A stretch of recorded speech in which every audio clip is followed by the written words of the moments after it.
নমস্কার বন্ধুরা, অমৃত কথা চ্যানেলে আপনাদের সকলকে জানাই স্বাগত। বন্ধুরা, আমরা সবাই জানি যে বাড়িতে মা লক্ষ্মীর আশীর্বাদ থাকে সেখানে কখনো দারিদ্র প্রবেশ করতে পারে না। সেই বাড়িতে থাকে না কোনো অশান্তি, বরং পরিবেশ হয় শান্তিময়, সমৃদ্ধ এবং শুভ শক্তিতে ভরপুর। কিন্তু প্রশ্ন হলো, কিভাবে আমরা মা লক্ষ্মীর কৃপা আমাদের ঘরে স্থায়ীভাবে আনতে পারি? মা লক্ষ্মীর কৃপা লাভের জন্য আমরা নানা টোটকা, উপায় এবং পূজা অর্চনা করে থাকি। তবে বাস্তুশাস্ত্র অনুসারে গাছপালা হলো দেবশক্তির সবচেয়ে সহজ বাহক। প্রতিটি গাছ কোনো না কোনো দেব দেবীর শক্তি বিরাজ করে, আর সেই গাছ যদি সঠিক জায়গায় রাখা হয় তবে তার থেকে নির্গত শক্তি আমাদের ঘরে প্রবাহিত হয়। এর ফলে মা লক্ষ্মী আমাদের ঘরে স্থায়ীভাবে বিরাজ করেন। এ কারণেই আমাদের গুরুজনেরা কখনোই কোনো গাছকে শুধু সাধারণ গাছ হিসেবে দেখেন না। প্রতিটি গাছেরই একটি নিজস্ব আত্মা এবং কম্পন রয়েছে, যা আমাদের জীবনকে প্রভাবিত করে। তাই আচার অনুষ্ঠান থেকে শুরু করে দৈনন্দিন জীবনে গাছপালা সবসময় একটি বিশেষ স্থান দখল করে আছে। কেউ তুলসী গাছের পূজা করে, কেউ অপরাজিতা ফুল দিয়ে দেবী আরাধনা করেন, আবার কেউ বেলপাতা দিয়ে ভগবান শিবকে তুষ্ট করেন।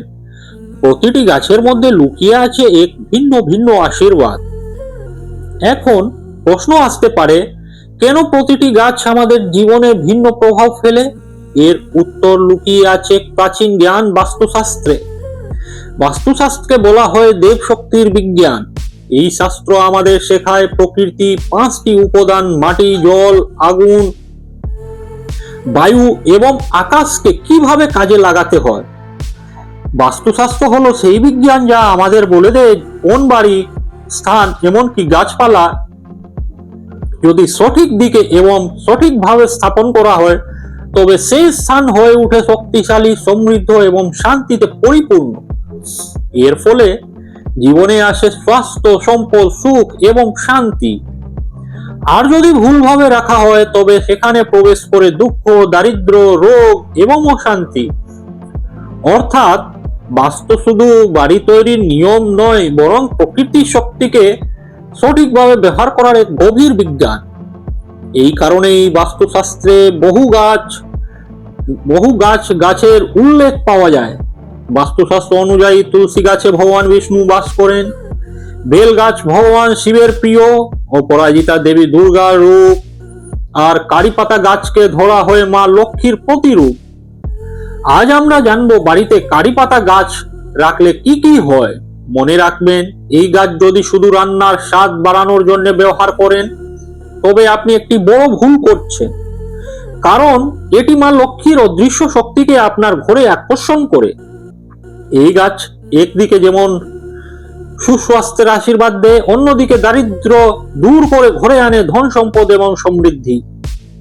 আর যদি বাস্তুশাস্ত্র মেনে সঠিক স্থানে রাখা হয় তবে মা লক্ষ্মীর কৃপা আপনার ঘরে চিরস্থায়ী হয়ে যায়। বন্ধুরা, আজকের এই ভিডিওতে আমরা জানবো কেন কারিপাতা গাছকে মা লক্ষ্মীর প্রতীক বলা হয়, কোন দিকে এই গাছ রাখা সবচেয়ে শুভ, কিভাবে এর ভেষজ শক্তি আমাদের স্বাস্থ্যকে রক্ষা করে, কোন কোন গোপন টোটকা এই গাছ দিয়ে করলে আপনার জীবন সমৃদ্ধ হয়ে উঠতে পারে। ভিডিওর মূল বিষয়ে যাওয়ার আগে আপনাদের কাছে আমাদের একটি ছোট্ট অনুরোধ, এই ভিডিওর কমেন্টে জয় মা লক্ষ্মী অবশ্যই লিখবেন, একটি লাইক দেবেন এবং ভিডিওটি আপনার আত্মীয় বন্ধুর সঙ্গে শেয়ার করবেন। আর আমাদের এই ছোট্ট চ্যানেলটি সাবস্ক্রাইব করে পাশের বেল আইকনটি অন করে রাখবেন।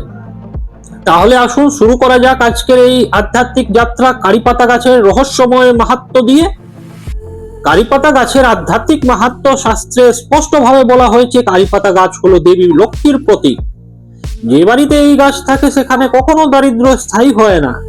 বলা হয় মা লক্ষ্মী এমন বাড়িতে প্রবেশ করেন না যেখানে অশুভ শক্তি বিরাজ করে, কিন্তু কারিপাতা হলো সেই গাছ যা অশুভ শক্তিকে দূর সরিয়ে দেয় এবং দেবীর আশীর্বাদ ঘরে নিয়ে আসে। পূজা পার্বণে কারিপাতা ব্যবহার করলে দেব দেবী আশীর্বাদ দ্বিগুণ হয়। বিশ্বাস করা হয় সন্ধ্যাবেলায় কারি পাতা গাছের কাছে প্রদীপ জ্বালালে মা লক্ষ্মীর কৃপা অটুট থাকে। এই গাছে সবুজ পাতা হলো সমৃদ্ধির প্রতীক, তাই বাড়িতে এই গাছের উপস্থিতি মানে শুভ শক্তির প্রবাহ। বাস্তুশাস্ত্র অনুযায়ী কারি পাতা গাছের সঠিক অবস্থান।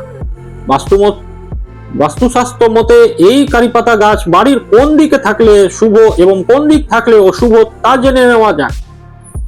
নাম্বার 1, উত্তর পূর্ব দিক। এই দিকে কারি পাতা গাছ রাখলে বাড়িতে জ্ঞান, শক্তি, শান্তি এবং দেব দেবীর কৃপা বৃদ্ধি পায়। নাম্বার 2, দক্ষিণ পূর্ব দিক অর্থাৎ অগ্নিকোণ। এই দিকে কারি পাতা গাছ রাখলে অগ্নিদোষ কমে, রোগ ব্যাধি দূরে থাকে এবং স্বাস্থ্য ভালো থাকে। নাম্বার 3, প্রবেশদ্বার। বাড়িতে প্রবেশদ্বারের কাছাকাছি কারি পাতা গাছ রাখলে নেতিবাচক শক্তি ঘরে ঢুকতে পারে না। এর ফলে অতিথি এবং দেব শক্তি শুভভাবে প্রবেশ করে এবং বাড়ির বাস্তুদোষ দূর হয়। তবে কিছু বিষয় অবশ্যই খেয়াল রাখা উচিত। কারি পাতা গাছ শুকিয়ে গেলে বা মরে গেলে তা কখনো বাড়িতে রাখবেন না, এটি দারিদ্রতা এবং অশান্তিকে ডেকে আনে। প্রতিদিন সকালে কারি পাতা গাছে জল দিন, এতে ভারে অশুভ শক্তি প্রবেশ করতে পারে না। স্নান না করে এই গাছের পাতা তুলবেন না। মাসিক চলাকালীন মহিলাদের এই গাছে হাত দেবেন না। গাছের গোড়া সবসময় পরিষ্কার এবং পরিচ্ছন্ন রাখবেন।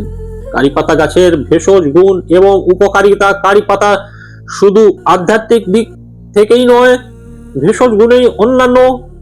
আয়ুর্বেদ শাস্ত্রে এটি এক অমূল্য ভেষজ। হজম শক্তি বাড়ায়। খাবার পর কারি পাতা খেলে খাবার সহজে হজম হয়। ডায়াবেটিস নিয়ন্ত্রণ। নিয়মিত কারি পাতা খেলে রক্তের শর্করা মাত্রা নিয়ন্ত্রণে থাকে। লিভারের সমস্যা দূর করে। কারি পাতা থাকা অ্যান্টিঅক্সিডেন্ট লিভারকে পরিষ্কার রাখে। চুল এবং ত্বকের জন্য উপকারী। কারি পাতা পেস্ট ব্যবহার করলে চুল পড়া কমে এবং চুল কালো থাকে, ত্বক উজ্জ্বল হয়। রোগ প্রতিরোধ ক্ষমতা বাড়ায়। রান্নায় কারি পাতা ব্যবহার করলে শরীরের রোগের বিরুদ্ধে লড়াই করার ক্ষমতা বৃদ্ধি পায়। নাম্বার 6, গোপন টোটকা এবং লোক বিশ্বাস। কারি পাতা গাছ নিয়ে বহু লোক বিশ্বাস এবং টোটকা প্রচলিত আছে, যা প্রজন্মের পর প্রজন্ম ধরে চলে আসছে। প্রতি শুক্রবার সকালে কারি পাতা গাছে জল দিলে, প্রণাম করলে মা লক্ষ্মীর আশীর্বাদ মেলে এবং ধন সম্পদের প্রবাহ বৃদ্ধি পায়। মানি ব্যাগে একটি দুকানো কারি পাতা রাখলে সহজে আর্থিক কষ্ট হয় না। বাড়িতে যদি বারবার অশান্তি হয় তবে কয়েকটি কারি পাতা শুকিয়ে সেই পাতা ধুনোর সঙ্গে সারা ঘরে ধুনো দিলে ঘর থেকে নেতিবাচক শক্তি দূর হয়। ব্যবসা, দোকান বা অফিসের কাছে কারি পাতা গাছ রাখলে ধীরে ধীরে আয় বৃদ্ধি পায়। কারো উপর নজর লেগে থাকলে কারি পাতা দিয়ে প্রদীপ জ্বালিয়ে পূজা করলে নজর দোষ কেটে যায়।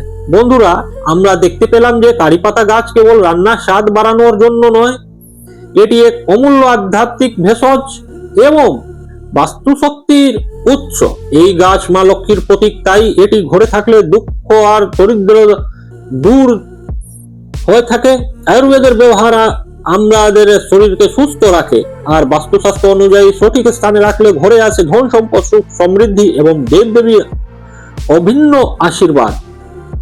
তাই যদি এখনো আপনার বাড়িতে কারি পাতা গাছ না থাকে তবে দেরি না করে আজই একটি লাগিয়ে ফেলুন। এতে আপনি পাবেন স্বাস্থ্য, সম্পদ, সমৃদ্ধি এবং দেব দেবীর অসীম আশীর্বাদ। গাছ লাগান, প্রাণ বাঁচান। বন্ধুরা, একটা কথা আমাদের মনে রাখতে হবে, প্রকৃতি ছাড়া আমাদের অস্তিত্ব অসম্ভব। আর প্রকৃতির সবচেয়ে বড় সম্পদ হলো গাছপালা। গাছ শুধু আমাদের ছায়া দেয় না, অক্সিজেনও দেয়। গাছ ছাড়া মানুষের এক মুহূর্তেও বেঁচে থাকা সম্ভব নয়। একটি গাছ বছরে প্রায় 12 কেজি কার্বন ডাইঅক্সাইড শোষণ করে এবং আমাদের বিশুদ্ধ বাতাস ও অক্সিজেন সরবরাহ করে। গাছ মাটির উর্বরতা রক্ষা করে, বন্যা ও ঝড় প্রতিরোধ করে, পাখিদের আশ্রয় দেয় এবং জলবায়ু নিয়ন্ত্রণে রাখে। অথচ আজ আমরা নিজেদের প্রয়োজনে নির্বিচারে গাছ কেটে ফেলছি, কিন্তু নতুন গাছ লাগাচ্ছি না। যদি এই ধারা চলতে থাকে তাহলে আমাদের ভবিষ্যৎ প্রজন্মকে এক ভয়ঙ্কর পরিবেশ সংকটে মুখোমুখি হতে হবে। তাই আসুন আমরা সবাই প্রতিজ্ঞা করি, একটি গাছের বিনিময়ে 10টি গাছ লাগাবো। যদি আমাদের হাত ছোট্ট একটি জায়গা থাকে সেখানেও অন্তত একটি গাছ লাগাবো। মনে রাখবেন, গাছ মানেই জীবন, গাছ মানেই ভবিষ্যতের নিরাপত্তা। ভিডিওটি যদি ভালো লেগে থাকে তবে অবশ্যই একটি লাইক করবেন, শেয়ার করবেন এবং আমাদের এই ছোট চ্যানেলটি সাবস্ক্রাইব করে পাশের বেল আইকনটি অন করে রাখবেন। কমেন্টে লিখে জানাবেন আপনার বাড়িতে কি কারিপাতা গাছ আছে, আর যদি থাকে তবে কি আপনি এর আধ্যাত্মিক ও ভেষজ গুণাগুণ আগে জানতেন? অবশ্যই কমেন্টে জানাতে ভুলবেন না। চলুন আজকের পর্বের এই ভিডিও আমি এখানেই শেষ করছি। সবাই ভালো থাকুন, সুস্থ থাকুন। জয় শ্রীকৃষ্ণ, রাধে রাধে, নমস্কার।